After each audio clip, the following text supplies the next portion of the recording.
राजस्थान में junior engineer यानी कनिष्ठ अभियंता की वैकेंसीज को 880 से बढ़ा करके 1111 कर दिया गया है। और जो डिग्री स्टूडेंट्स थे उनके खाते में जो पहले 283 वैकेंसीज आ रही थी, अब उसको बढ़ा करके 564 कर दिया गया है। तो गाइस, वेलकम टू एक्यूमेन। मेरा नाम है डॉक्टर उमा शंकर त्रिपाठी और आज की इस वीडियो में हम बात करेंगे सबसे पहले इस नोटिफिकेशन के बारे में, और सेकेंडली हम बात करेंगे बीटेक और डिप्लोमा होल्डर्स के बीच में जूनियर इंजीनियर की वैकेंसीज को इस तरीके से बांट देने से किसका फायदा, किसका नुकसान या सबका नुकसान।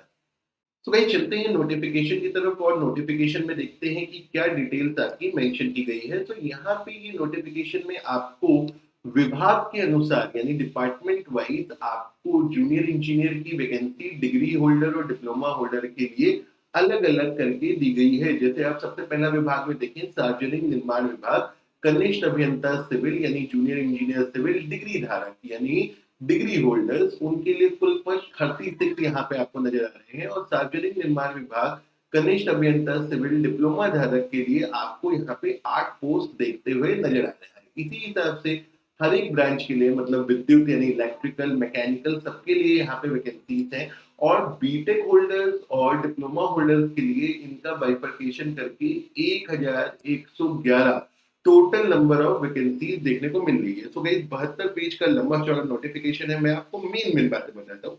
सबसे पहले फॉर्म भरने की डेट है 28 नवंबर से 27 दिसंबर तक आप इस फॉर्म को भर सकते हैं। फॉर्म भरने के लिए जो जनरल कैटेगरी स्टूडेंट है उनको 600 रुपए भरना है, और जो रिजर्व कैटेगरी स्टूडेंट है उनको 400 रुपए यहाँ पे भरना है। एज क्राइटेरिया की बात करूं तो 18 से 40 साल तक की एज लिमिट है जिसमें आप इस फॉर्म को भर सकते हो जनरल कैटेगरी के लिए। अगर आप रिजर्व कैटेगरी है तो गवर्नमेंट नॉर्म के हिसाब से आपको यहाँ पर भी रिलैक्सेशन दी गई है। डिप्लोमा होल्डर और डिग्री होल्डर का जो सिलेबस है वो डिटेल में इस नोटिफिकेशन में दिया हुआ है।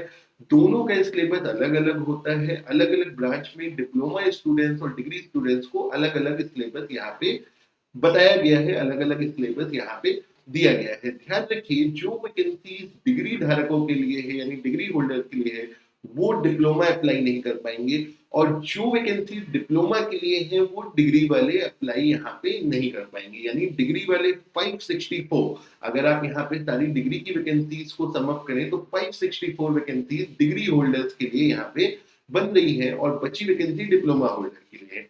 तो जो डिप्लोमा होल्डर है वो इन 564 वैकेंसीज पे अप्लाई नहीं कर सकते हैं, और जो हमारे यहाँ पे बीटेक होल्डर्स है वो बची हुई वैकेंसीज पे अप्लाई नहीं कर पाएंगे। एग्जाम डेट की बात करूं तो एग्जाम इस नोटिफिकेशन में लिखा हुआ है कि आपका टेंटेटिवली फरवरी 2025 में होने वाला है। यानी आज की डेट में हम नवंबर में है, आपके पास ज्यादा समय नहीं है। दिसंबर जनवरी 2 महीने में ही आपका ये एग्जामिनेशन हो जाएगा।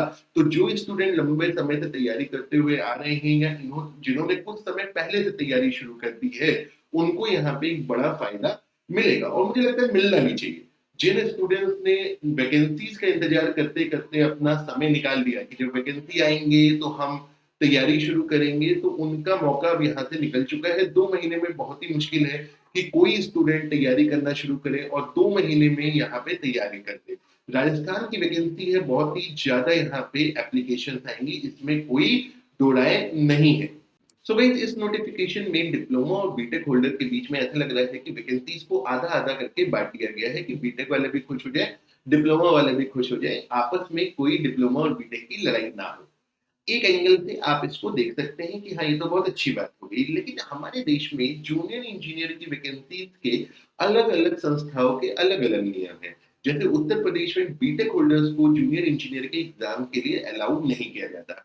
सेंट्रल गवर्नमेंट में जैसे एसएससी जेई में डिप्लोमा होल्डर से 2 साल का एक्सपीरियंस मांग लेता है। अभी पीएसयू का नोटिफिकेशन आया था, उसमें डिप्लोमा वालों से 5 साल का एक्सपीरियंस मांगा गया था। नॉर्मली बीटेक वालों से एक्सपीरियंस नहीं मांगा जाता। तो जूनियर इंजीनियर की वैकेंसी कई जगह पे केवल डिप्लोमा वालों के लिए है, और कई जगह पे अपेरेंटली लगता है कि केवल बीटेक वालों के लिए है। तो कोई एक नियत नियम नहीं है जो हर स्टेट गवर्नमेंट या हर सेंट्रल गवर्नमेंट ऑर्गेनाइजेशन फॉलो करे। और मुझे लगता है कि ऐसा जरूर होना चाहिए जिससे स्टूडेंट को एक क्लैरिटी मिले कि उसको जूनियर इंजीनियर के एग्जाम की तरफ बढ़ना है या नहीं बढ़ना है। वैकेंसीज को डिप्लोमा होल्डर और बीटेक होल्डर के बीच में आधा आधा बांट देना मुझे बहुत अच्छा सॉल्यूशन नहीं लगता है, क्योंकि मुझे ऐसा लगता है कि इसमें जो डिजर्विंग कैंडिडेट होंगे, मतलब अगर आप 1111 सीटों को देखें तो डिप्लोमा होल्डर्स अगर सोचें तो वो 1111 सीट पे फाइट कर सकते थे, लेकिन अब वो फाइट करेंगे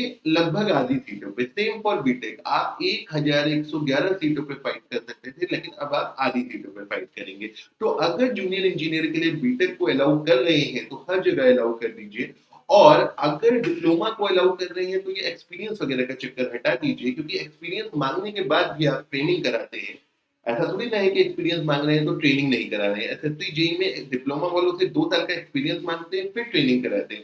ऐसा भी नहीं है कि कोई प्रमोटेड पद मिले जिनके पास एक्सपीरियंस हो, तो ये मुझे ठीक बात नहीं लगती है। उसके अलावा एक एंगल और है, जो बीटेक होल्डर्स हैं, जूनियर इंजीनियर की वैकेंसी पे जब आप ज्वाइन करते हो तो बेसिकली आपकी डिग्री ज्यादा है जूनियर इंजीनियर के पोस्ट के कंपैरिजन में। तो यहाँ पे जब आप जूनियर इंजीनियर ज्वाइन करोगे तो ऐसा नहीं है कि आपको अलग सैलरी या कोई अलग पद मिलेगा, आपको डिप्लोमा होल्डर के साथ ही यहाँ पे काम करना होगा। सो गाइस, आपका यहाँ पे जो भी विचार हो आप जरूर कमेंट में बनाएं, और अगर आपको ये वीडियो अच्छा लगा हो तो लाइक और चैनल को सब्सक्राइब भी जरूर करें। So with this, thank you very much and have a good day.